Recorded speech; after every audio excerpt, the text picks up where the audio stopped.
welcome back to the 11 o'clock waffle. I hope you've had a wonderful summer.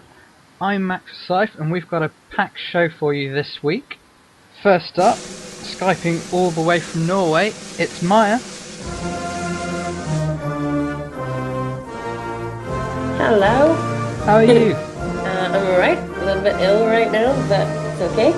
It's been a while since you've been on the waffle. It's been ages. I got banned, and I don't know. Sweargate. Yes, that was it. Lovely to have you back, Maja. Thank you. It's good to be back. Next up on the show, we have got Lucy. Hi. Hello. Hello, how are you? I'm very well, thank you. How are you? Oh, I'm good. It's been a long summer, but I'm glad we're back. And last of all, he won on his debut last time out. It's Mr. Daniel Scholes. Good morning, hello, how are you? I'm not too bad, how are you? Very hungover.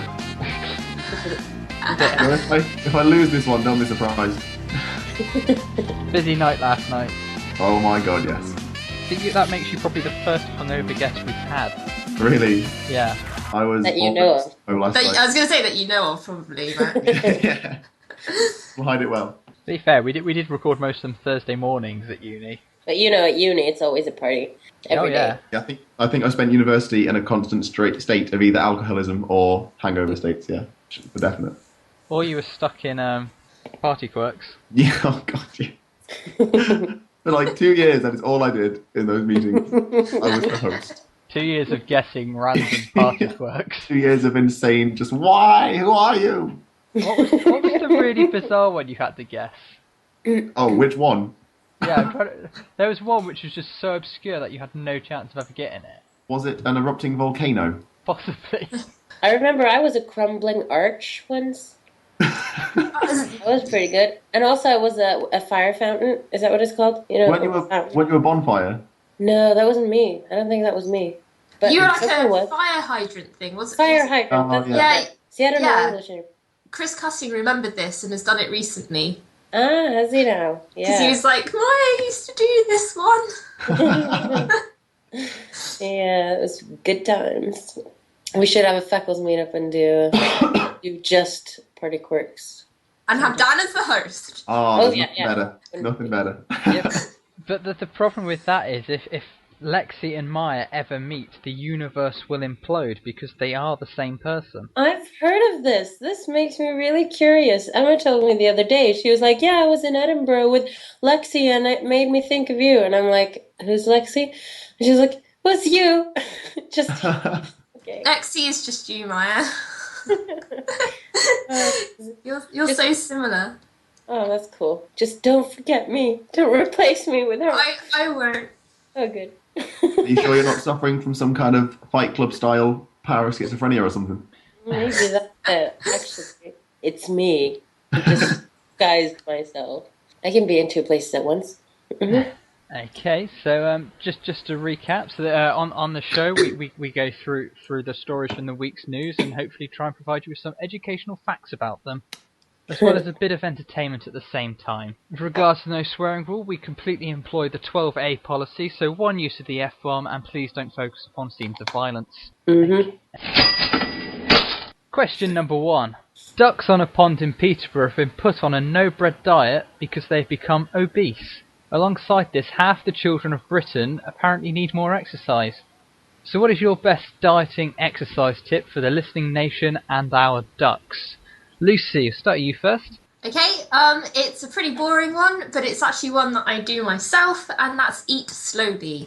This gives your body time to register that you're becoming full, and then you don't overeat. So just eat slowly and chew your food lots. That's basically it. Do you follow one of those like 20 chews per bite kind of thing? I don't count it, but yeah, I'm sure. I don't actually count it, but yeah, no, I do eat quite slowly anyway. So to be fair, Dan, the crimping on the pasty counts as a bite, so that's what they use as the marker. Oh, really? Yeah. And of course, that is all that Lucy eats is pasties, obviously. Yeah. Yep, pasties with a sprinkling of sea salt on top. Of course. Yes. Dieting and exercise. Well, I guess it's less dieting and more exercise, really. I kind of eat whatever I want, whenever I want. Like, I sometimes just have pasta bakes late at night, and I know I shouldn't because it's carb-full. But yeah, basically, exercise can burn off anything. I cycle to work, which is about 4 miles, and back every day. So I'm getting like an hour cycling in a day. And that kind of, yeah, that's preventing me becoming obese, basically. Pasta, carbs, and cycling. Yeah, absolutely. Exercise more than anything.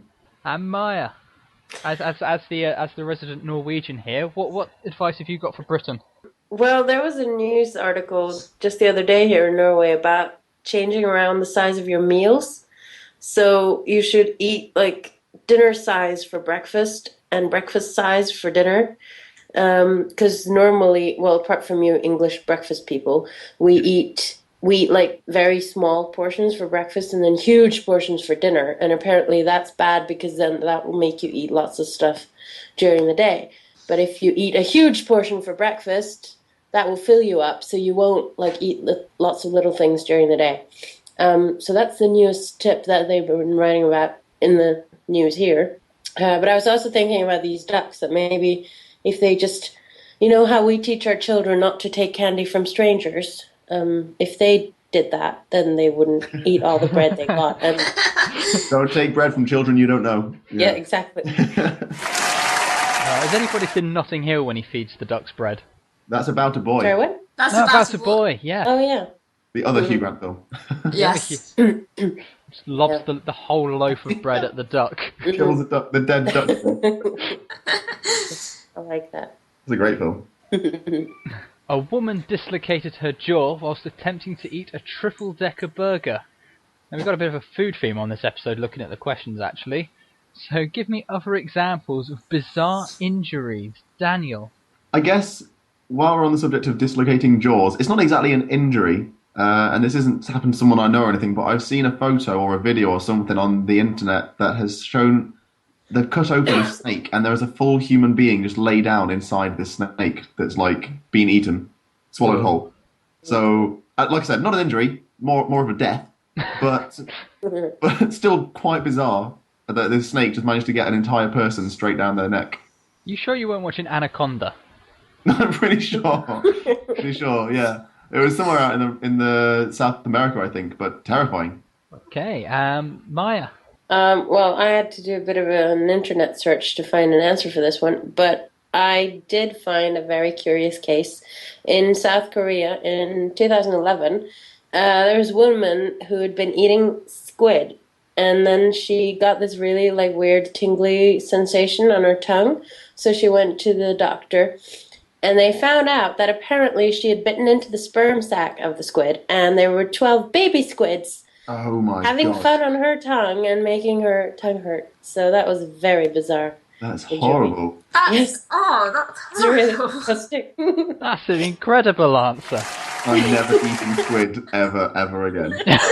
Just don't eat the sperm sac. You'll be Well, fine. yeah. Find out what Oh. part that is and avoid Yeah, it. I'll stop chewing on testicles, yeah. Yeah. That's, Yeah. good idea. Britain's going to be saved by the end of this episode. Have big meals in the morning and don't eat sperm sacs. You know, us Norwegian, we're just full of wisdom. Lucy, what have you got? Can you top sperm sacs? I don't think I can. It's a famous footballer, actually. I did a bit of a Google search for this because I wasn't sure of any stories.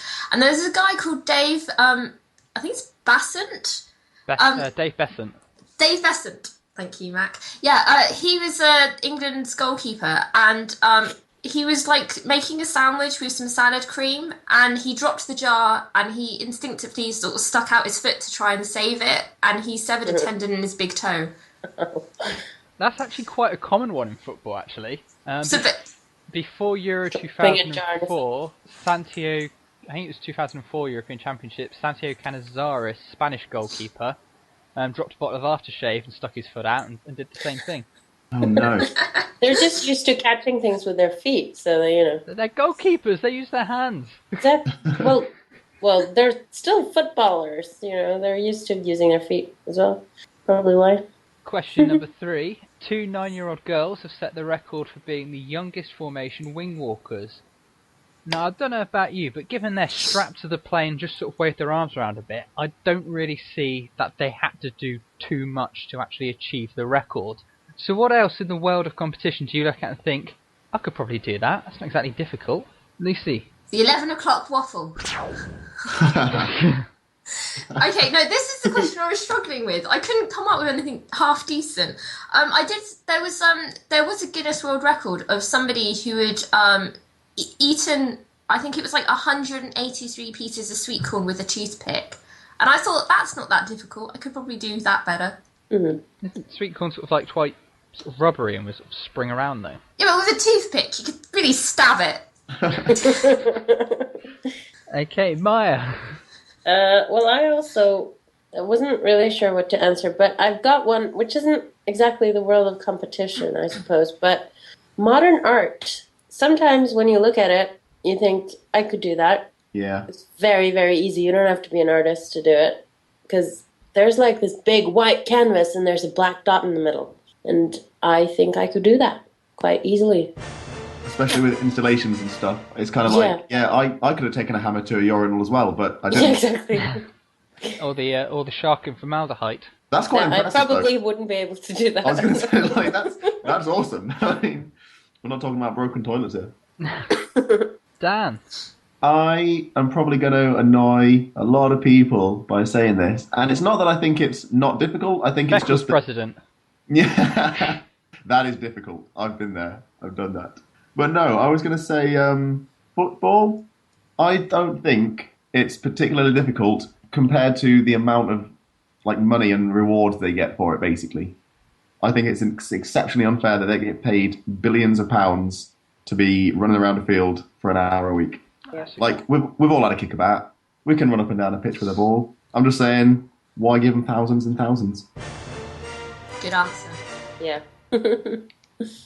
Okay, so after the first round of questions, it's time for the scores. In last place on 9 points, it's Lucy. Woo! Yay! Just ahead of her on 12, it's Dan. Woo-hoo! But taking a storming lead with her sperm sacs, it's Maja. Ooh. Oh, yay! Maja How on many 14. points? Woo! Woo! Yay. I don't think oh, yeah, actually, this is what happened the first time I was on this show. I was in like a massive lead in the beginning, and then I lost. Expletive deletives all over the place. Yeah. If you want to relive that moment, go back and listen to Record Breakers on YouTube now. But probably wait until after you finish listening to this episode and then go back and listen to it. Question 4. Comedian Beck Hill was proposed to on stage during her show at the Edinburgh Festival. So, other examples of extraordinary proposals, and we'll start with Maja on this one. Yay. I have one favorite proposal ever, because I'm not usually a big fan of public proposals where, you know, we watch them on TV and it's all like this big thing and they surprise or whatever. But there's one which is so amazing. It's this guy who made this live dub video thing with, he basically got all his friends and family to help, and they put on a song. It was "Marry You" by Bruno Mars, and they put the lady in question in the back of a car, and she was driven with this song on earphones, and all these friends and family were dancing and like lip syncing to the song while the car drove, and they jumped in front, and it's hard to describe, but it's amazing. And then at the end he comes in and proposes. It's really nice. That's my favorite. It is really good. Yeah. If anyone hasn't seen it, they should YouTube it. Dan. I'm actually watching a video right now with it muted, but it's of this kind of flash mob that just descended on the street by the looks of it for this one woman, for the guy to ask her to marry. And it's just to go through that extent of getting so many people involved just for these guys to say, like, oh my God, and then there's fireworks. It's amazing. It's crazy. You kind of have to say yes at the end of it. Yeah, you'd be really annoyed if you didn't. They've got them dancing on the fountain. It looked like it's somewhere in New York, I think. But there's just hundreds of people there, and this guy's just walking this woman around, and it's just she looks. I mean, look. Oh, bless her. I think that's the first rolling commentary we've had to a question. I'm watching the video, and here's what. Oh, this is nice. Okay, Lucy. A little bit behind here. What examples have you got of crazy proposals? Okay, so I did have the Isaac Lamb lip dub proposal, which Maya mentioned, but I've got another one which I found online. Is it Club Eye? Is it Club Eye? No, it's not Club Eye. It's not Club Eye. It's this guy dressed as Spider-Man had it arranged for 3 or 4 guys to sort of playfully attack his girlfriend, and he jumps in as Spider-Man and beats them up, and then gets down on one knee and proposes after like sort of having this fake fight with these guys and saving her from them trying to steal the giant teddy bear that she was carrying that she just won at the carnival. So yeah, it's awesome, but also like he paid some people to pretend to beat his girlfriend up, but yeah, he did save her dressed as Spider-Man. So I like that. That's awesome. I want that.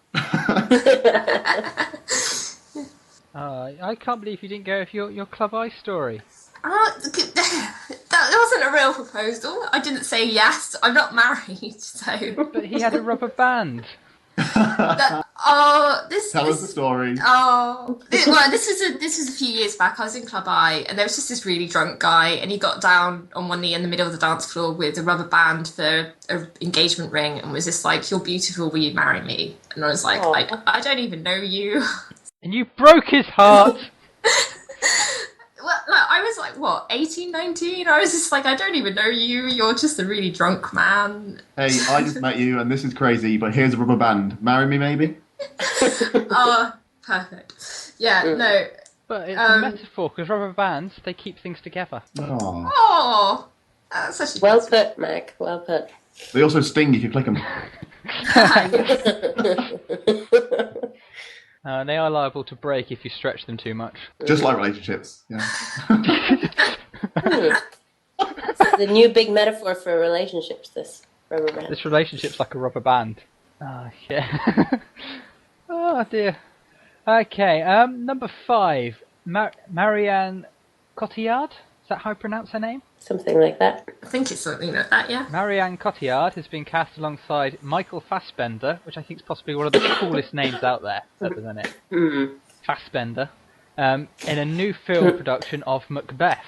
Or as I think, is it Chris C calls it, the Scottish play. You're not allowed to say Macbeth around him. Yeah, you can't say Macbeth, it's bad luck apparently. So does that... But it's very fun to say it around Chris and Shrub. Does that mean when Chris and Shrub listen to this, every time we say Macbeth, they're going to have to do the dance? I kind of imagine them, they do that thing out of Blackadder, right? Yeah. That's how I see them. Every time I say Macbeth now, they'll be doing the, no, with the squeezing of the noses and everything. Yeah, that's what they do. So they're probably doing it right now. We should probably keep saying Macbeth to a minimum, or else they'll have to keep doing their anti-Macbeth curse. Okay, so yeah, Marion Cotillard and Fassbender have been cast in as Macbeth and Lady Macbeth in a new production of the film Macbeth.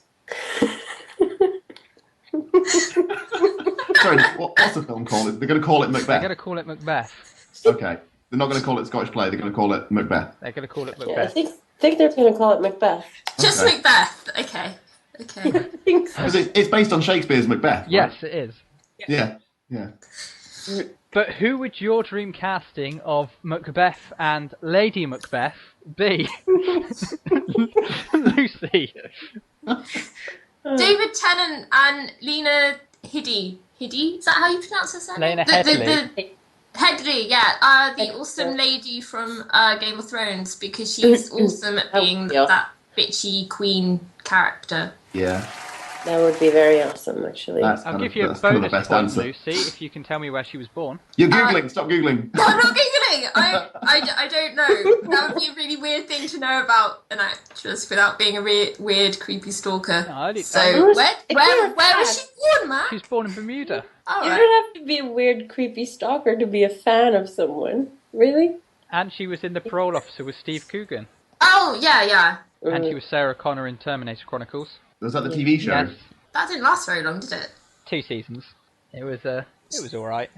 So Tennant naturally turns up as Macbeth. Well, he's played Hamlet, and he's too young to be thinking about Lear yet. So I think it would be good to get him in as Macbeth before that.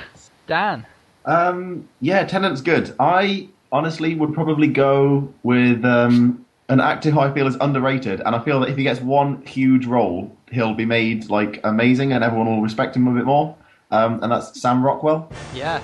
He is phenomenal. He's done lots of little side done parts so in a lot much. of films, but he did Moon, and Moon is amazing, and I think it's such an underrated film. So it'd be really good to see him get like an awesome role, and then kind of get a lot more fame and status, I think. As for his lady, I don't know. Whoever played the Lady Macbeth when I went to see it at the Globe, because she was fantastic. I've forgotten her name, but she was brilliant. She's there now, actually. And oh my God, I went to see Macbeth at the Globe, and for the whole way through, we were watching it, and I was like, I'm really sure that I recognise Macduff. I just can't remember where he's from. It was one of the hobbits from Lord of the Rings. Oh, Billy Boyd. Oh. Oh, cool. Yeah, Billy Boyd, that's the guy. Billy Boyd. And also, I think it's weird that Fassbender is now playing Macbeth when James McAvoy played Macbeth at the Trafalgar Studios in London earlier in the year, because that is Xavier and Magneto. And he was Macbeth in the BBC film a couple of years back, wasn't he? What, Fassbender? No, McAvoy. McAvoy. Yeah. Yeah. Yeah. They're with Armitage's So it's like- Macduff, I think. Cool. So yeah, Magneto and Xavier as Macbeth. A.K. Maya. A.K. Maja. Well, the thing is, I don't have that big of a relationship to Macbeth. I've not read it. I don't think I've ever seen it. So I didn't really have, I know it's horrible. I didn't really have an automatic answer to this one. And I really like both Marion Cotillard and Michael Fassbender. So they seem like a pretty good pick. So I was thinking, maybe we could like put in some old FECCLES, like, Ed Duncan and Jennifer Roberts. Yes. I've seen them do Yes. something similar before. I thought maybe they could do it. That's my only answer for this one. Yay. I think Emma would make a good Lady Macbeth. Yeah, Right. maybe. I think Jenny would make a great Lady Macbeth. Yeah. Her Yeah. role in... Twin sisters. Oh, God. Yeah. Yeah, that's Yeah. what I said. That's what I said. That was my answer. Jenny. I was agreeing with you. Okay, with you. good. Yeah, Good. Jenny. Good. I thought you were coming up with alternatives, and I'm like, No, what? no. But that's No, what no. I said. Yeah, no. Jenny probably would. Definitely. I think so. Question 6. A man who found a green polo back in 1996, which entitled him to a cash prize, has finally been awarded his winnings 17 years later. So, 17 years on, he was given £10 for finding this green polo. Can I just ask, when we're talking about a polo, we're not talking about the car. He didn't find a green car in his garden. No, it was a green polo mint. The whole little... Okay. that's- Okay. Because I was thinking car. There's Polo Mint. They did a competition. That's just, yeah, cool. I see. It was no, I found a green polo car on the street. Give me £10. And now he's winning £10 for finding a car. Brilliant. Spate of hijackings across Britain as people go, green car, sell it. So give me other tales of competition blunders. Maya. Okay, I don't know how big this was in the UK. Probably not very big, but I live in Norway, and I found this British news on the Daily Mail that apparently last year Boots sent out emails to everyone who had entered a competition and said they'd won, which was a trip for two to Barcelona. So all these people got really happy that they'd won, but they hadn't actually. So it was like 9,000 people who thought they'd won a trip to Barcelona. And then after a while, they all put two and two together and realized that 9,000 people couldn't have won. So Boots had to send out an apology and people were really disappointed. Like this one person who lost her baby last week and had been suffering with depression. And yeah, so that was a blunder. I didn't really find much good stuff for this one because I didn't know any off the top of my head. So. Norway doesn't make competition blunders, does it? No, we're perfect up here. We don't ever do mistakes. No. Okay, Stan next, please. Oh, no. I haven't got a clue. I'm really sorry. I didn't have a chance to look through the questions in advance very much, and I'm quite hungover. Competition blunders. Oh, my God. Party quirks. Sorry? Party quirks. Party quirks. Christ almighty. That is, yeah, they are blunders. I guess everyone is competing. Everyone is competing to be the one who can't be guessed. But you know what? I'm just too good at party quirks. That's what it is. I'm sorry, I'm going to lose massive points for this question. We'll give you a point for being that's not- hungover. Oh, thank you. Lucy.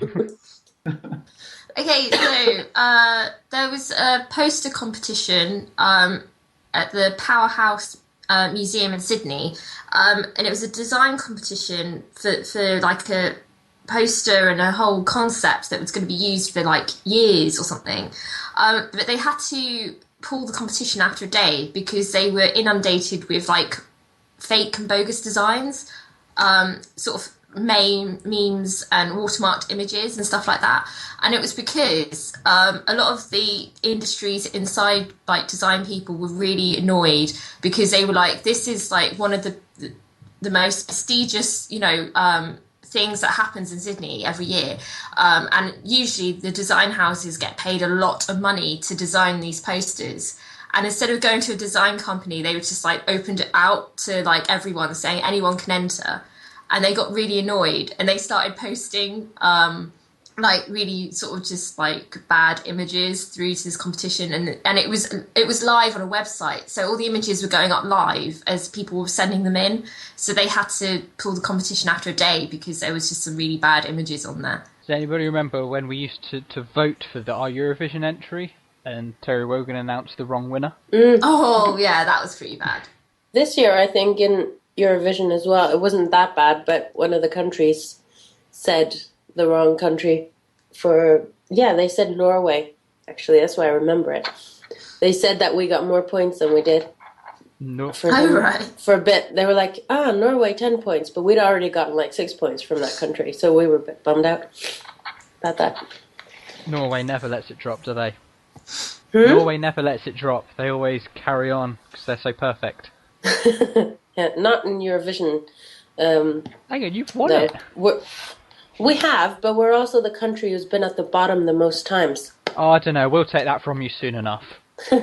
We've just made Eurovision our sort of like retirement home for elderly singers. That's so true. That is true. Oh, we should have won this year, though. We had the best song this year. I really liked the Denmark one. I thought it was a brilliant song. It was. Ours was better. Oh, me too. Did you say you preferred the Denmark one? The one that won? Only Teardrop. Yeah, you're not allowed to say that to Maya. That's alright. Denmark's not so bad. Blasphemy, Dan. Well, if But it had Fred- been Sweden, it would have been blasphemy, but it's okay with Denmark. We like Denmark. Okay. Fred is Danish. Yeah, Fred is Danish. So he rubbed it in my face when they won.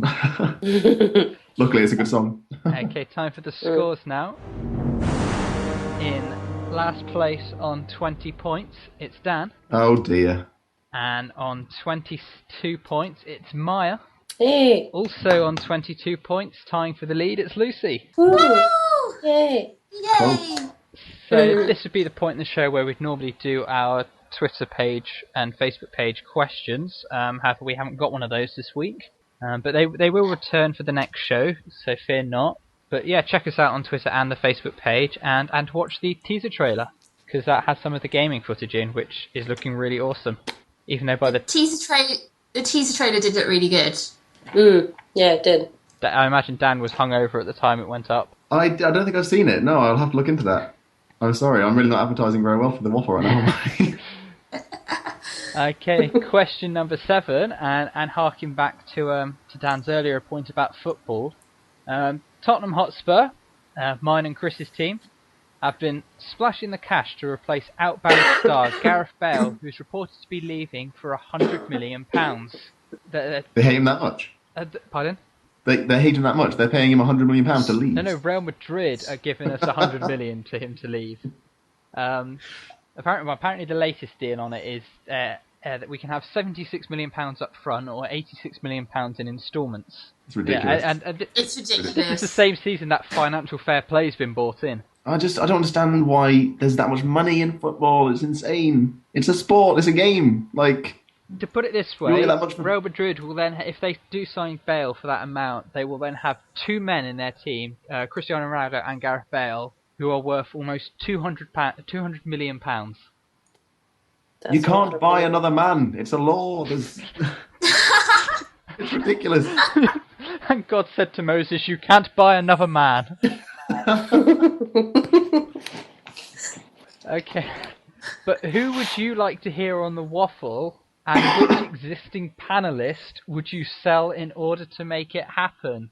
So we'll come to Dan first on this one. Dan, who would you sell from the Waffle's existing guests, and who would you like to replace them with? And this can be anybody in the world that's still alive. I would sell myself out of the Waffle if we could get David Cameron on. And if Chris could be on the questioning as well. If Chris, not questioning him, like, if Chris was around as well, I think that'd be brilliant. Which Chris? Chris Stanley. And Chris Cutting, why not? But I think Chris Stanley is obviously very politically aware of a lot of things, and I think they could get into some serious banter. All the witty puns. And I would not be around because I cannot do politics at all, but it'd be interesting if he was here. That would be a very interesting panel, Cameron and Stanley. Maya? Right, I was thinking I would love to have Russell Brand on, because he just says the most ridiculous things all the time. He just doesn't think before he speaks, and it would be fun to see what he would answer to your questions. He would drop some F-bombs. Huh? He would drop some F-bombs. Yeah, he would. He would get lots of minus points for that. And it would just probably be funny to hear his answers. As for selling anyone, I have trouble with that. But I suppose Lucy's been on here so many times, I could sell her. But I wouldn't really want to sell anyone. So you're selling Lucy to replace her with Russell Brand. Well, I said I don't really want to sell anyone, but if I have to, she's been on here so many times, so we can afford to lose her. Have you not heard of the Ahmed effect? But she's like the water that holds the water together.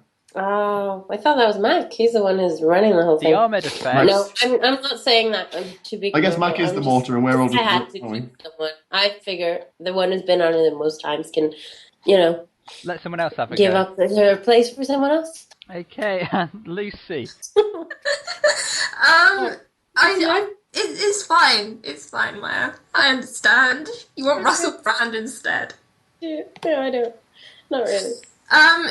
You know my answer is going to be David Tennant, but it's only because he's in the 50th anniversary episode of Doctor Who, and I want to know some answers as to what's actually happening in that damn show. And if I was to sell somebody out, I suppose it would have to be Dan, because he's Dr. Merlin Hood, and they can't be in the same room together, otherwise the world will implode or something. Yeah, I can't interfere with my own timeline. Yeah, you can't interfere with your own timeline, so that just mess everything up. So yeah, unfortunately, that would be my answer. But then you risk Emma and Tennant being on the same show. She could deal with that. It's fine. So two of three people said they would sell Scholes from the Waffle. Your second appearance on? No, you're not good enough, Dan. It's only because you can't interfere with your own timeline. Exactly. I understand. Hang on, Dan, what if it was you? You were selling yourself. I was trying to be honourable. I couldn't sell anybody else. Oh, we could sell Maya and replace her with Lexi. No! We should have me and Lexi on at the same time, because that would be interesting, wouldn't it? That would be like me and Dr. Merlin and David Tennant. It would be, but it would be okay, because we're not time travelers, so... It'd be amazing. You would just sort of bounce off each other, and the energy would be amazing. It would sound like Maya was talking to herself for the whole show. It would be awesome. Aw, that's amazing. I have to meet this person now. Yes, you do. I do. Fish bowls. We shall arrange Fish bowls? Yes, we made Lexi do a fish bowl. Oh no. What does that mean? I don't know what that means. It's a large quantity of alcohol. In a bowl. Oh. In a fish bowl, essentially. In a fish bowl. Oh. Don't worry, we take the fish out of them. Swimming. You don't drown them in alcohol. So that's like replace the yard of ale or something. Didn't people drink like a yard of Yeah, beer? you can get those giant funnnel things as well, can't you? Yeah. Fish bowls you can just buy in a pub. In a bar, I feel like this is a new thing. We didn't do that when I was in England. You can get them in Wetherspoons. That's where she got hers. This is new. Things have changed in England since I left. Anyway. Question 8. The Great British Bake Off has returned to BBC One, boasting viewing figures of 5.6 million people, which is apparently double of what it was getting last time out. But what would you bake for the judges if you were on the show, Lucy? Chocolate chip cookies, because you can't beat straight from the oven, hot, gooey chocolate chip cookies, which are just like crisp on the edge and nice and soft and gooey in the middle. Okay, Dan. We're on the food theme again, aren't Yes. we? I would not be making squid, obviously. I'd probably... Can you bake anything? Can it be like... Does it have to be a dessert, or can it be a meal, or what? Well, it's something you can bake. I don't think you can bake most meals, can you? You can make a pasta bake. Yeah. But, You're going to give them pasta bake on the Great British Bake I Off. just really love pasta bake, man. I'm not even kidding. Marjorie has done a creme brulee. Dan has done pasta carbonara. I think it would throw them off. They wouldn't know where we're coming from with it. Maya. Well, I was going to say chocolate chip cookies because they're my specialty, but that's been taken. So I would make maybe chocolate chip cupcakes, and then you can decorate them and make them all pretty. That gives you points, I think, in the competition to have them look good. Yep. Okay, so that's the end of the questions. We now enter the final round. So the final round requires our guests to present a news headline and then a 10-second summary of the story. However, the story can either be true and something from the past week's news, or entirely fictional. The other guests then have to guess whether the story is fact or fiction, with points awarded accordingly. I'll also be giving 3, 2, and 1 points out in order of the stories I find the most interesting. So, as it currently stands, Dan and Lucy are on 28. Mai is narrowly ahead on 29, so that means Mai, you get to decide the running order. So who's going to tell what story first? I can start. Yeah, and then who's second and third? Oh, I have to decide that too. Lucy second, Dan third. Okay, so Mai, what is your news headline? Naked man bites taxi driver's nose. Okay, and so 10 seconds. What's the story about? Well, there was a guy who'd been sleeping and therefore was naked, and he wanted to get some food from a cupboard. It was locked. His wife had the key, and she ran off with it as a joke. Out the door, onto the street. The man followed. A taxi came along. She jumped in. He jumped after. The taxi driver thought the naked man was a molester and tried to get him out of the car. In the process, the naked man bit the taxi driver's nose because there was a bit of a rumble-tumble. And the police was called. That was it. I was trying to get it down to 10 seconds because there was a very I'm still complicated not sure why story. we're still doing 10 seconds. We'll just make it 20, I think. It's probably going to be easier. Did you get the gist of it, though? That was me. There was a talking naked very man fast. and a taxi driver, and his nose got bitten. And there was some rumble tumble. Rumble tumble. There was some rumble tumble, because the taxi driver was trying to get the naked man out of his car. Yeah. Okay, Lucy next. Okay, do you just want the... The headline first of all, please. Okay, full frontal kangaroo censorship met with bemusement on Facebook. Okay, and 20 seconds. Go. So basically, Tourism Australia posted up a photograph of a kangaroo, and they had censored his sort of genital area, and it's been met with complaints by Facebook users who are just a bit confused as to why they would do that, because he's an animal. And also, his name is Big Baz. Yay, Big Baz has some... I think it will stop people trying to eat the sperm sacs of kangaroos. Maybe, yeah. So basically, that's my story. And Dan, your headline first of all, please. Speed testing the nation's snails. Okay, 20 seconds for speed testing the nation's snails. So basically, snails are thought to carry this kind of parasite that spreads a disease among dogs. So a bunch of researchers, led by Dr. Dave, have painted them with UV lights and covered them with LEDs, and they're researching and they're following them overnight. He says that they don't move that fast, but they can cover an entire garden overnight. How much did you drink last night? What, snail slime or regular drink? Okay, so we have got naked man bites taxi driver's nose, full frontal kangaroo nudity censored, and speed testing the nation's snails. So what we'll do now is we'll just go around, see what people think, whether they're true or false. Lucy, naked man biting a taxi driver's nose? Yeah, I think that's true. And Dan? I think it's true as well, yeah. Okay. Maya, what do you think of full frontal kangaroo nudity? That sounds like it's very likely, so true. Dan? I just can't imagine that they would censor a kangaroo. That just sounds ridiculous. So I'm going to say it's false. Okay, and last of all, speed testing the nation's snails. Maya, true, false? True. Okay, and Lucy. It's so crazy that it just might be true, so yeah, true. Okay, so that means everyone's gone the same except for Dan on Lucy's full frontal kangaroo. So Maya, naked man bites taxi driver's nose. Was that true or false? It is true. Yay! Yeah. Was it in Norway? It was in Norway. Apparently, it was like this joke between this man and his wife, and she didn't want him to get into this cupboard because they had saved lots of stuff there for a party, and then so she ran off with the keys to that cupboard, and he ran after him because it was the middle of the night. He was naked because he'd been sleeping, and then Why did she run out in the middle of the night? That's madness. I don't know. Crazy people. Okay, Lucy, full frontal kangaroo nudity censorship. Yeah, it's true. Oh no. So that means Um, Maya gets all of the points there. Yeah. Last of all, speed testing the nation's snails. Is that true or false? Yeah, it's true. That's true. It's true, yeah.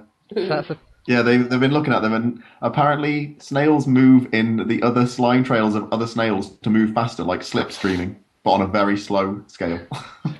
oh, that's pretty cool. See, I was expecting that to be false, and that's just what you did when you got in last night. Painted some snails in UV paint and went, race!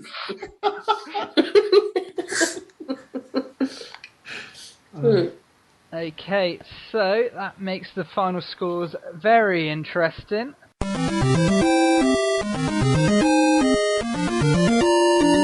In last place on 31 points, it's Lucy. Really? On I was completely expecting to lose that. Yeah. What's narrowly ahead on 32, it's Dan. Yay. But storming back onto the waffle, it's Maya on 34. I've not won this before, have I? No. Yay. Congratulations, Maya. Thank you. This was fun. I like that. And it's all because you correctly guessed the kangaroo censorship. Dang nabbit. It's a typical Facebook thing, though, to do stupid stuff like that. Okay, so we shall be back on next week. I don't know who's going to be on that show, but I'm sure we'll get a packed lineup for you. But as it stands at the moment, Lucy looking in grave danger of not making our final. No! What happened to your amazing winning record? It doesn't work when I'm not in the same room as you. Is this all down to the breasts theory? It doesn't work if you can't see them, so... Okay, so thank you to my guests this week, Dan Scholes, Lucy Ahmed, and of course our winner, Maja Korbol. Are we pronouncing that right? Thanks for having us. Thank you, Matt. It's okay, Thank we'll be you. back soon. Have a good week. Thank you. Bye-bye. Bye. Bye.